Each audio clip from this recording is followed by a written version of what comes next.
Hi, my name is Laura Mehl, And I'm Nadia Rashan. and you're listening to My Younger Artist. Hi guys, welcome back to My Younger Artist. My name is Laura Renee Mehl, and you are here for a solo episode. Today's solo episode is specifically about changing keys. So if you're new here, we talk a lot about theater and art and music, especially musical theater, because Nadia and I, our other host, we're very involved in musical theater, and it's our entire lives pretty much, because that's our main career, and then we also are teachers. So I teach a lot of singing, and one of the things I wanted to talk about today was changing keys.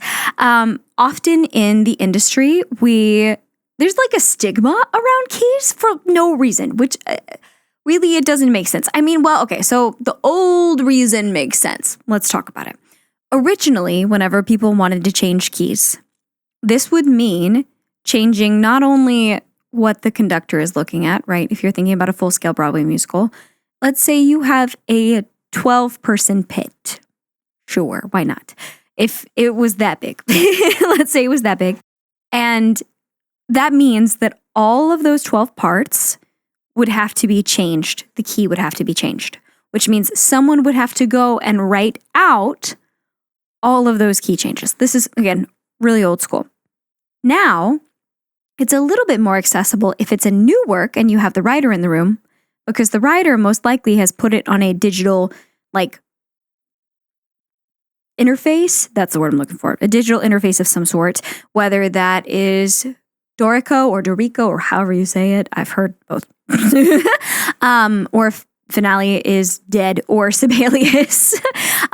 Those are kind of our places where we can write out sheet music. And usually then if you want to change a key, you can just press a couple buttons and maybe fix like some accidentals that might get messed up somehow, and make the key change happen.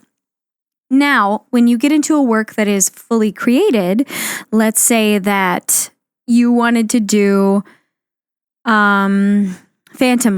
For some reason, you got the rights to Phantom. I don't know how you could do that, but let's say that you did get the rights to do Phantom, and you decided that you wanted to change keys. Now, if you have an orchestra, you're going to have to get access to all of their parts in different keys, and sometimes those just don't exist. And to have to sit down and write out a part and then transpose it is time consuming. Regardless of how good at it you are, that's going to take a minute, to say the least, to copy out everything and then change the key. And that, I think, is a lot of the reason why originally we were like, don't change keys for songs. But if you're talking about in an audition circumstance, let's say that I really want to sing Journey to the Past, but I decide it's just a little too low. I don't know why I would ever think that, but you might like sit higher than me vocally, you know? And let's say that you wanted to move it up to put it in a specific spot. So that way, whenever you went into the very end, that it was sitting a little higher and it would sound more exciting because it was sitting a little higher. You can absolutely do that.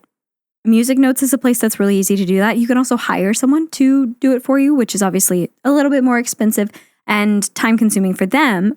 But whenever you have a piece that's really important to you that you feel like you want in a specific key, that is a thing you can do. Like, that is absolutely accessible to you and just about anyone else who wants to do that now. The time when I wouldn't do that, there's just a couple times. One would be if you're auditioning for that role specifically. So like I would not most likely audition for Catherine in Newsies and lower Watch What Happens, because most likely they will not be able to do that for you in the production. So that's something that's going to matter whenever you actually do the show, that you can sing it in that key. If it's that character song, I probably wouldn't change that key. Or if it is a song that is well known and harder to play once someone has learned the original key. What I mean by that is there is a certain song from Into the Woods called I Know Things Now And there are some certain chromatics. In the end, everything familiar seemed, and then everything, and when everything familiar, and then everything familiar. I have to check a lyric. Seemed to disappear forever. At the end of the path was Granny once again, so we wait in the dark. That transition is hard to play. People can play it. People have learned it, like on purpose, so that way they can accompany people for things like that. When you start changing something that's already harder to play, and I mean like very hard to play, sometimes that's going to be a little trickier for your accompanist to navigate. And I am always the person who wants to make friends with the accompanist, not in the way that I like won't give them anything hard ever, right? Because like they are capable human beings, but it's a different world whenever they have like no time to look at this piece that they've probably never seen in this key before and look at the way that that piece specifically goes. That's going to be a little hard. Maybe pick a different song. Like we can always find another song, right? Regardless of how good something is, I promise you there is something out there that will also do what you want it to do. We just might have to look a little harder for it. So those are the two times when I really wouldn't change a key in an audition. But in general, if you're auditioning for something and you want to show something, like I would like to show that I can do a patter and a belt, and I want to do Watch What Happens, but I have trouble with I think it's an E or an E flat at the end, and I would much rather it be a D. Great.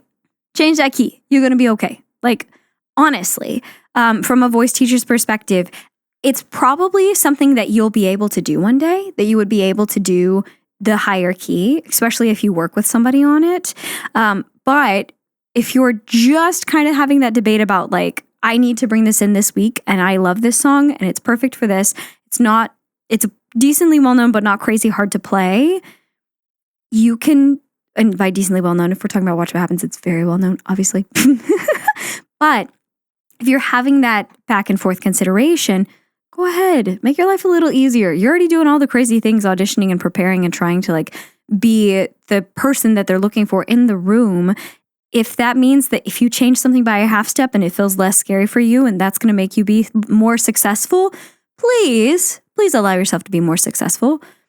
Other things to look out for when you're changing keys, because we talked about like songs that are incredibly hard and maybe already learned in one key. And we talked about also if you're auditioning for a show with that role, with that song, maybe don't change that key. But the other thing that I just thought about is if you're not super musically literate, if you look at the key signature, so that's the upper left-hand corner of the sheet music, whenever you get it next to the treble and bass clef sign, you're going to see sharps and flats. Those sharps look like pound signs, or if you don't know what that is, also a hashtag. The flats look like little bees. If you see a ton of those, so like 6 or 7, that is usually a good bit harder to read than if there's like 2 or 3, just so you know. So for people who like don't play music as much, that also might be something to take into consideration, because if you took a key and like it was in G and then you lowered it by a half step and you decided you wanted to do it in F sharp major, that's going to be a little harder to play than G. So that's honestly, I think that's our like paying attention to make sure we're taking care of other people with, making those adjustments whenever we're doing that for ourselves. But again, I just wanted to do a little PSA and encouragement for everyone, because I have some students who they find it daunting. They feel bad, especially whenever you're younger and you're going through a voice change. Like, people feel like they can't ask for those things, but you can. And often if it's going to give you success, your teacher is going to be excited about it. They may have you try it in the original key at first. If you have time, let's say that you have like 2 months or a month to learn a piece, we're probably going to make you try it in the original key. So that way we can help you learn how to do that key and how to sing that song the way it is written. So that way it can help us grow for future things. But if it's something where the turnaround time is a week, that is so short. It seems like it's long. It's not. I promise it's short. And that is the time whenever you want to be flexible and kind to yourself and allow yourself to say, hey, okay, you know what?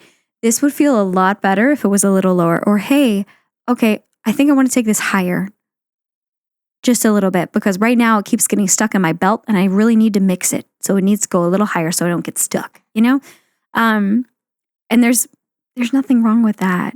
You're giving yourself your best foot forward in your audition. Yeah. Anyway, that's my thoughts on changing keys.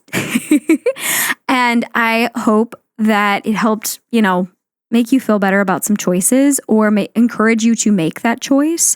And if you liked what you heard or you have thoughts, you're welcome to follow us on To My Younger Artist at To My Younger Artist Pod on Instagram or on YouTube where we are To My Younger Artist Pod again because we're a podcast. And if you have any questions, comments, thoughts, concerns, feelings, feel free to comment them below. We would love to continue to grow our community and have you be a part. No matter what, go out in the world, go make some art, be brave, share your heart. We're proud of you. This episode of To My Younger Artist was hosted by Renee Mehl, with music by Laura and all edits done by Dustin Ciano. Thanks for listening.